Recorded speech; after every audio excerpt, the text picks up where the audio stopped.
LaMarcus, just talk about how difficult it is to leave a market like Portland. How tough a decision that was.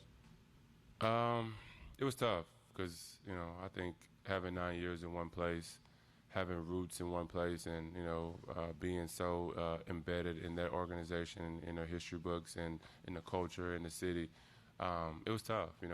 That wasn't easy at all, and I don't want to say it was. I have a lot of history there.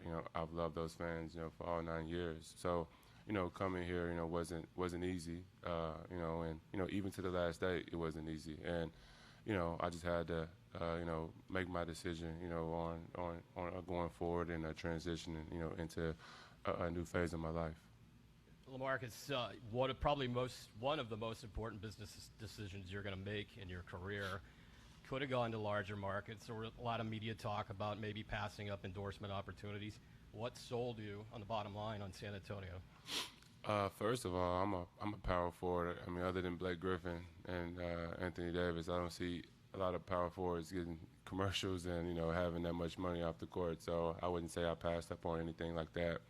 As far as big, a big market, I've never been the guy that just needed that. I've always been about winning and being in a good organization. And I don't see many organizations being better than this one.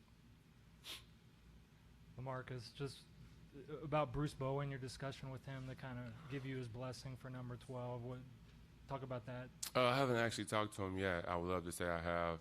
I've kind of been going, but after this, today I'm going to call him and I'm going to thank him because he didn't have to do that. I'm very honored that he wanted to do that. I'm very honored that the organization, even called him to ask him to do it. So, he's loved here, and I don't want to cause any friction, by wearing his number.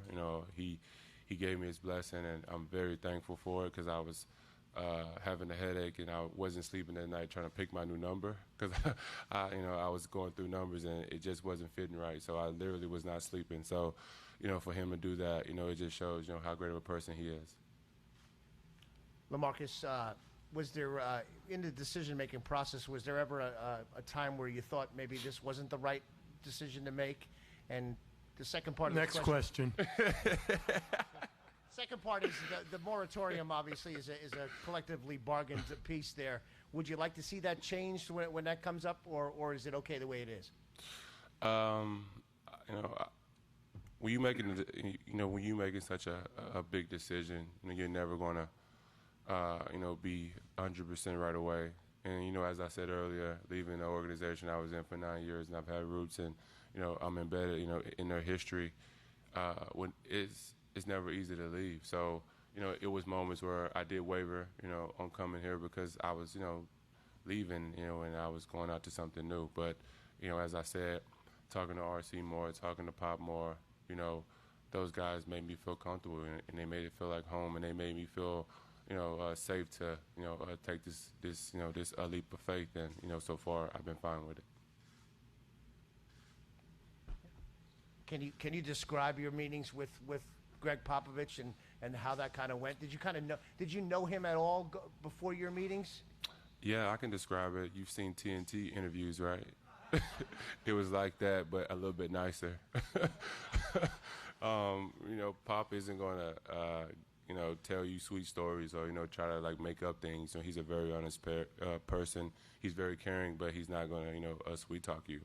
And, that came across, clear in the meeting. He had good things to say, but our meeting wasn't, an hour of him just, sweet talking me. It was basically just, talking basketball, and that was awesome. And I've known him, through the years. I've, had little jokes with him on the sideline, and he said things to me. So, we've, kind of known each other, but not as we do now. When did you first know that? When did you first know that you were going to do it? That San Antonio was it? That's tough because I went back and forth a lot, but I had an idea the night before I tweeted it. I was like, I'm just gonna go to sleep with it on my mind. First of all, when I even thought that it was a first, they were my first option. I called Portland and I told them I wasn't coming back. So, I talked to Neil, I talked to Paul Allen that night. Before I went to sleep. so I could, have my mind at ease. And then I went to sleep that night thinking I was going to be a Spur. And when I woke up that morning, I was like, you know what, I still feel comfortable with it. I didn't freak out in the middle of the night. I didn't wake up screaming no. So, I ended up sticking with it.